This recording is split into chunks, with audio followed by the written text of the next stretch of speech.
Premier, welcome. Thank you, Chris. Great to be here. And thank you, Barney Glover, for that wonderful introduction. Couldn't have said it better myself. Thank you, Barney. It's fascinating to have a crowd like this to come off the back of that amazing performance by Playlist. My mother grew up in Merrylands, and Merrylands didn't look like that when my mother grew up. And it goes to this amazing development of a region that we're seeing, an emergence of creative talent. So just pass on my personal thanks to the performers. Playlists were marvellous. So thank you for sharing your creativity with us tonight.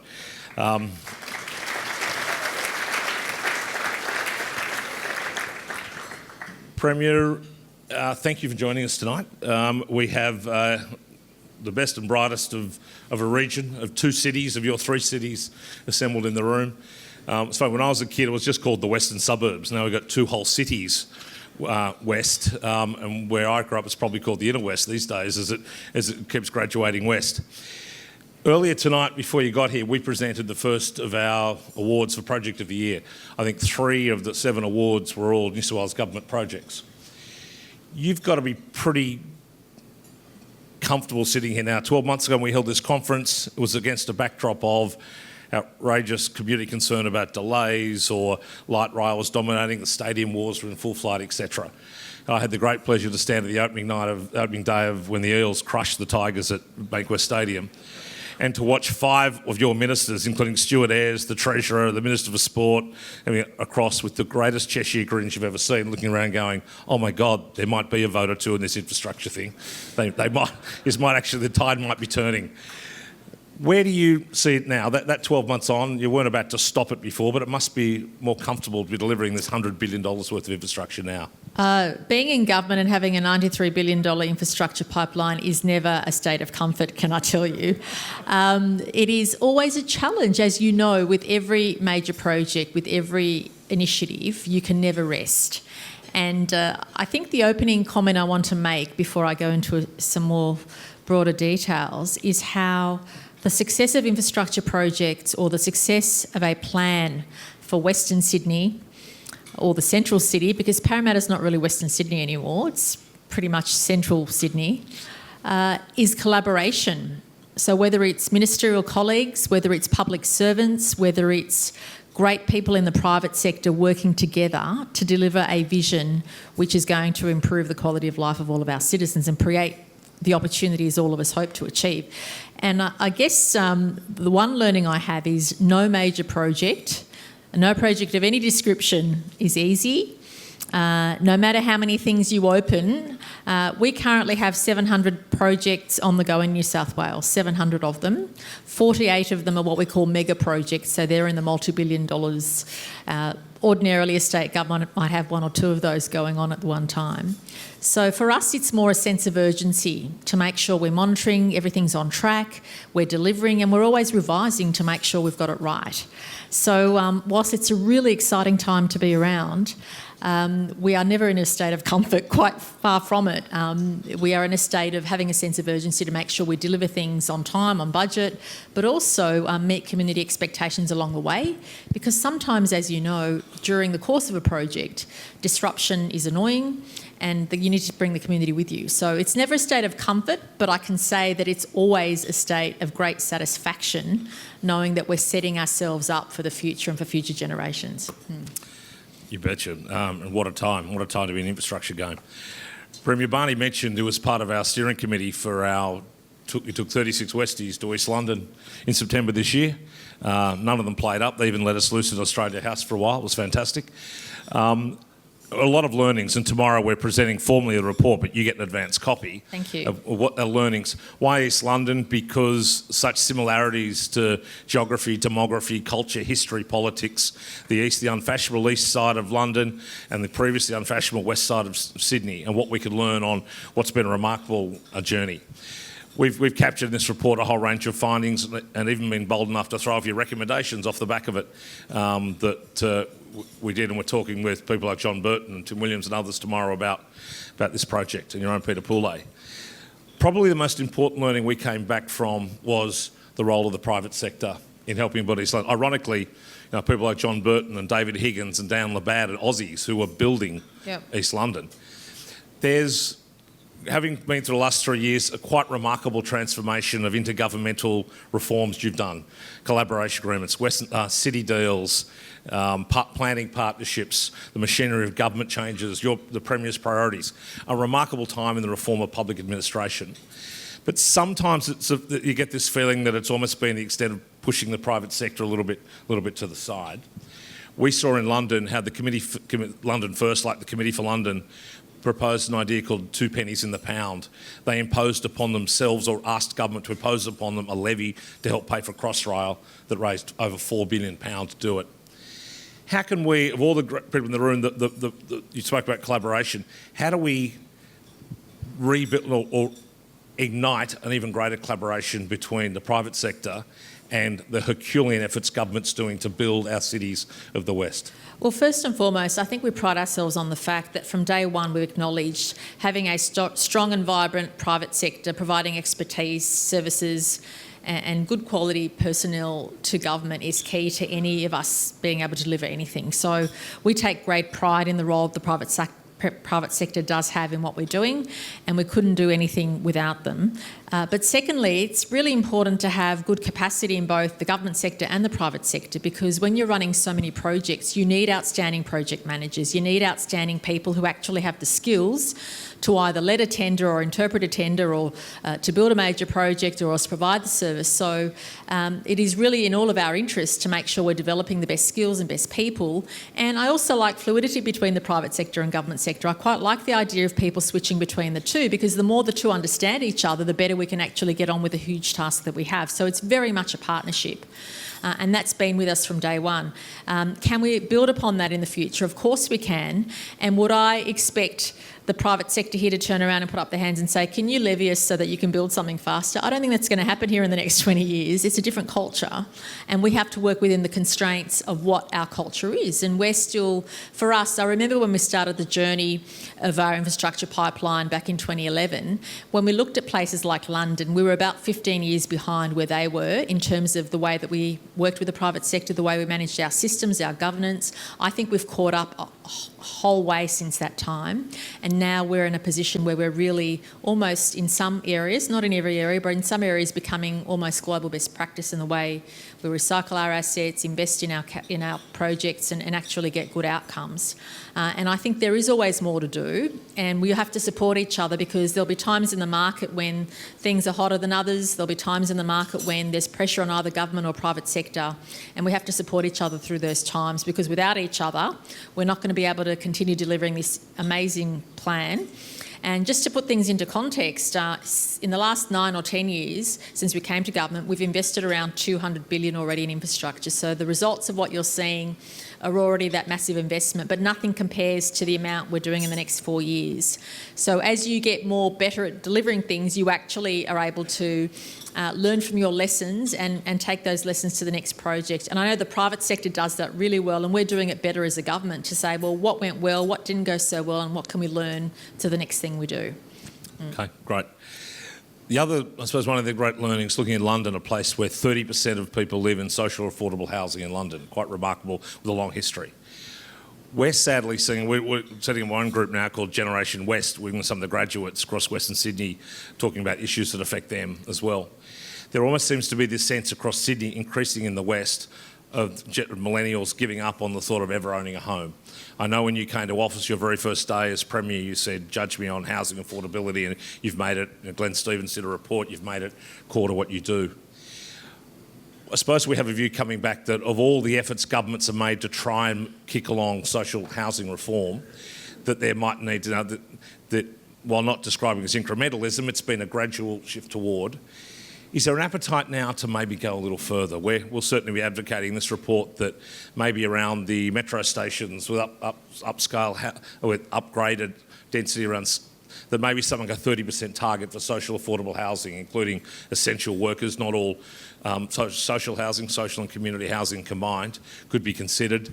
And maybe to really jolt the sector into what needs to be the transfer, whether you consider something like a $5 billion worth of transfer of public assets now to the community housing providers, especially if this room gets behind it, it helps bolster the capacity of those community housing partners to work with you.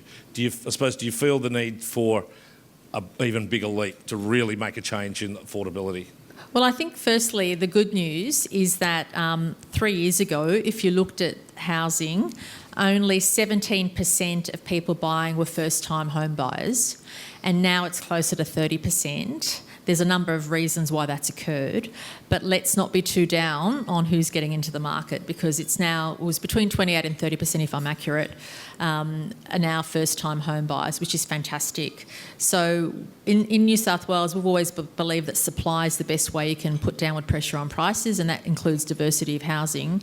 And secondly, we know the market's slowed down and prices have been going, well, relatively have stabilised, and therefore it's easier for new entrants to go into the market. Having said that, the way government defines social housing is providing housing for those who can't afford market rates. And we know there's a place for that. But I'm also someone who believes very much in giving people a hand up, but supporting them so that they get to a state where they can be independent. Because we don't want a situation where there's lifelong tenure of social housing. Obviously, in some circumstances, I'm sorry if I'm being very direct, but in some circumstances, obviously, the state will always be there to support the most vulnerable. And that's one of the most important things a state can do, support the most vulnerable. But we also want to empower people to have the opportunity to make choices and live as independently as possible. In relation to affordable housing or key worker housing, this is an issue the government has looked at a number of times, and we've actually tried a few models. But I'm a firm believer that that type of arrangement should be done through institutions. For instance, if a university or the police force or anybody else wants to find, we should support the institutions, because the last thing government wants to do is pick winners, because which of the 100,000 nurses do you choose to get affordable housing, or which of the 17,000 police officers? So I think there's a role there for institutions to be supported in that aim as well, for key workers and others. But we're always looking for innovative models. In fact, I know the Greater Sydney Commission has, and I actually toured with them at a few venues overseas at what is being done elsewhere. And I think there are lots of models we can take, but I also feel to an extent it's got to be market-led as well. And so we are open to looking at what we can do, which we can scale up. I don't think you can go down a path where it's one size fits all. I think it's a combination of things that might work. But it's a number of things you need to do. And I'm also heartened by the fact, well, firstly, our future strategy says we want to create jobs closer to home so people don't have to travel longer distances. But if you do have to travel the longer distances, if you can get yourself on a metro or a rail line, you can live a bit further out and afford something as your first place. And so they're all the options we need to look at in relation to affordability. Governance. Another thing that you get a big rap for, a bold, successful experiment, and Sam Sangster's here, the Western City Aerotropolis Authority, a bold new approach in governance. And it's working remarkably well. And I want to welcome our Japanese colleagues back to one of the first MOUs you signed with the Aerotropolis. We're all watching that experiment, a chief coordinator, an authority, investment attraction approach across the Western City and with the core of the Aerotropolis. Are you confident that it's been that successful, because we are, that we might replicate it in the central city? Look, I think the model has been extremely successful, and can I welcome all of our investors from the various 17 memorandums of understanding we've already signed in relation to the Aerotropolis. And that is exciting. How often does a great city like ours get the opportunity to build a brand new city from ground up around a modern state-of-the-art airport? It is so exciting. And in relation to the model, I can't thank enough, and I have to commend Minister Ayres for this, but the city deal arrangement we did with the federal government means that the 9 councils, who are of different political persuasions, I'm not sure if any of the representatives of the councils are here tonight, thank you if you're here, but all the councils put aside their political differences. We put aside ours, as did the federal government, and we came together to forge a plan, a way of working forward where we've taken the politics out of the issue. And I can't remember the last time there was a political squabble about what's happening out there. It's been a very collaborative process, and that's at a government level, but we're also doing that level of collaboration amongst government agencies, amongst the private sector, and to our private sector partners from various countries around the world. Our message to them is we're cutting the red tape, we're getting on with it, and I think the governance model we have for that, for the Western Sydney city or the Parkland city, the Aerotropolis, we can use in other places as well. And I'll have to touch wood, but to date, I've been incredibly impressed by everybody's collaboration and putting Western Sydney first and the airport city first, and putting aside the politics. Because we think a central city and GPOP authority has a beautiful ring to it as well. So, just for the sake of it. I want to turn to water. First of all, congratulations to you and all your agencies, voluntary and professional, who've seen us through the last couple of weeks of climatic nightmare. I was saying to people today, I went up to the government offices and walking up to a really nice, cool, strong breeze. And the first time, I think, in 2 weeks, you weren't wiping grit out of your eyes or choking on the heat. It was lovely. But to all of your professional and voluntary agencies, please take back our thanks for what they've done for our state and our city in the last few weeks. But, yeah, absolutely. Will do.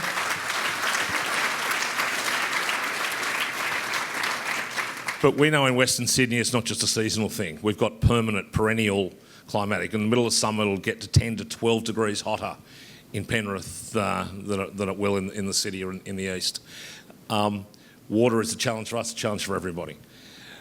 Your Premier's priorities tend to rule public, as they should, rule public servants in the state, and there's incredible and slavish attention to their outcome. We'd like to ask the City, thinking of adding one to it, which is to greatly accelerate the level of recycled water use in Sydney. Western Sydney's feeling the impact. You want to plant millions and millions of trees across the city. We want to find the water for you to help them grow and water. And we also think the people of Western Sydney deserve the right to have recreational water like those around the harbour and the oceans have achieved through wonderful government policies, successive governments to clean up our harbour and our oceans. But probably it's been at the expense of the rivers of the central or Western City, which are suffering significantly. Would you, and I don't ask yes, no tonight, but we'd ask you to consider a review of the Premier's priorities to take, instead of 10 prospect reservoirs per year being flushed into the ocean, maybe we only make it 8. If we go to something like a 20 or 25% increase to recycled water mandate, were you to set that. Sydney Water, by Sydney Water's been magnificent. We've got the best guy in Australia here now, up from Adelaide, who understands recycling transition. Can we set them free with market support to be even more ambitious, bolder in having not just single water use? Well, firstly, Chris, don't assume that's not happening already. So what I'll say is this, that the Premier's priorities are very important priorities, but they're really issues and principles which fall through the cracks of government and don't sit with one agency. They're multiple agency tasks. And one of the Premier's priorities does relate to planting a certain number of trees, because very proudly, I think we're the first government in Australia that has a tree canopy measure. And for Western Sydney now, we measure tree canopy because if you have foliage and green trees, obviously, you can reduce temperature. I mean, less concrete and more trees means less disparity between the temperatures you might experience here versus Parramatta. So we're very proud of that fact, and we appreciate that there are things we can do to support having less hot summers but also better environmental outcomes and livability, because people want a livability index. They want to know that in addition to getting somewhere quickly and having the best services under their feet, that they also have somewhere near their home, which they regard as livable, a nice environment. In relation to water and water recycling, I regard the issue you raise as core business. So we are meticulously going through our water plans. In fact, we're being very conservative. As you might have heard, we're putting in level 2 water restrictions in a couple of weeks, when ahead of schedule, because we want to just make sure that we're planning for the future. But not only do we need to look at recycling, we need to look at water storage, and we also need to protect the next generation against what we're going through now, because whatever we build now won't support us during the current difficulties we have, the current challenges we have, but we need to set ourselves up for the future, and that's certainly central to what the government's doing.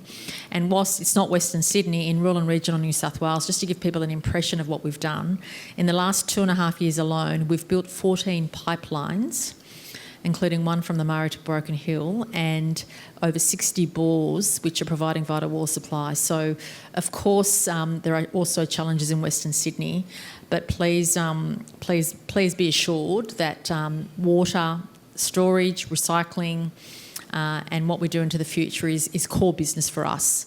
And it will continue to be. But if the Western Sydney Dialogue has any informed expertise they'd like to share with us, we're always willing to have that because it's that sharing of ideas that really helps us develop the next stage.